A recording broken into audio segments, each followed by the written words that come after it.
Okay, now you need the stock shorter. All right. How's that? Is that good? That's a big thing right here. See the red dot? I mean, she seems to do fine with the 9mm. All right. I'm scared of what it's gonna feel like. Your arms good after this? Keep the red dot. Let me put it to you this way. Everything that you're looking at, I've been in instructor for 30 years. You'll be looking at is to control the firearm. Sure. It has nothing to do with Okay. How long do we have in here? Muzzle velocity, out of the muzzle. Firearm. That's no play.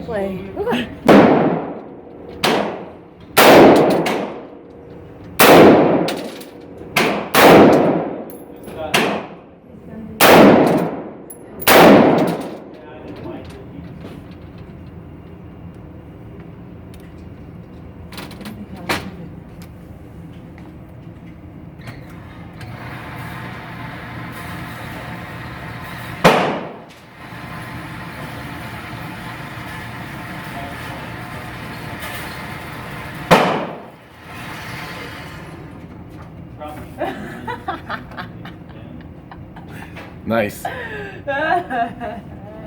Got the left sack. Ouch. Ooh, it's hot.